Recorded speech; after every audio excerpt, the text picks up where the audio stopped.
Assalamualaikum warahmatullahi wabarakatuh. Halo teman-teman semua.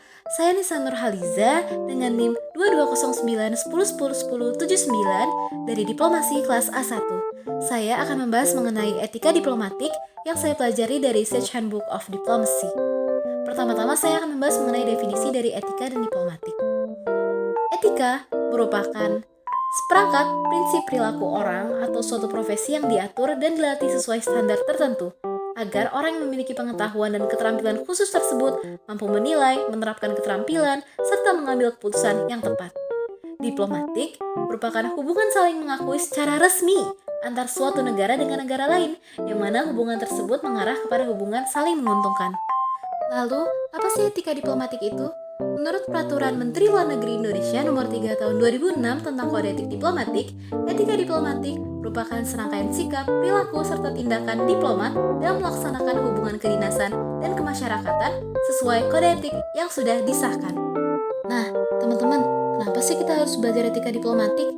Jadi, menurut Hilary Putnam, ahli etika mampu berkontribusi memecahkan masalah praktis, sehingga tentu pelatihan etika akan membentuk sistem yang membuat diplomat mampu menghadapi dan mempertimbangkan kompleksitas, ketidakpastian, serta konflik nilai dalam keseharian mereka. Kedua, kita mampu mengetahui sejauh apa sih tugas diplomat dalam kaitan moral. Ketiga, kita mampu mengetahui bagaimana diplomat dimintai pertanggungjawaban moral atas tindakan yang dilakukan. Keempat, mengetahui bagaimana menyelidiki moral diplomat. Selanjutnya ada loyalitas. Menurut George Fletcher, loyalitas merupakan kewajiban pribadi tentang hubungan historis dengan serangkaian hubungan kekeluargaan, institusional, dan nasional. Sementara itu, menurut Ricci, loyalitas merupakan prinsip perilaku sosial yang mencakup pengabdian rela, praktis, serta menyeluruh untuk suatu hal, dan kerelaan ini melebihi rasa persahabatan. Lalu, dalam hubungan diplomatik, loyalitas merupakan hubungan yang menginformasikan kewajiban prinsip perilaku dalam ruang lingkup diplomatik dan batas penggunaan kekuasaan diplomatik pada situasi tertentu. Selain itu, ada keterikatan buta. Ini merupakan kejahatan yang teman-teman, yaitu mengacu pada loyalitas berlebih atau keterikatan dan ketaatan berlebih terhadap suatu hal. Yang mana, kalau kalian ingin melihat batas loyalitas dan ketaatan buta, kalian dapat melihat pada pengecualian, menurut R.E. Ewin. Jadi, pada pengecualian ini mengarah seperti kepada suatu negara yang warga negaranya memiliki nasionalisme tinggi, dan nasionalisme tinggi ini membuat mereka merendahkan negara lain. Lalu, untuk pada kesalahan tujuan atau arah atau pengaruh, misalkan warga negaranya mudah dipengaruhi ideologi yang tidak baik. Di samping itu, ada 3 evolusi konsep loyalitas.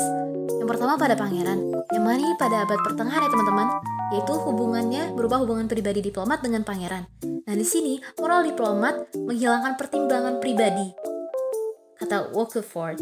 Lalu, jika pangeran meminta diplomat untuk berbohong, diplomat akan melakukannya tanpa malu. Dan itu kata Black. Lalu, kode kehormatan aristokrat jadi batas loyalitas dan ketaatan buta. Nah, konsep loyalitas pada negara yaitu lahir karena perjanjian Westphalia dan prinsip raison d'être. Nah, hubungan ini lebih mengarah kepada hubungan diplomat dengan negaranya.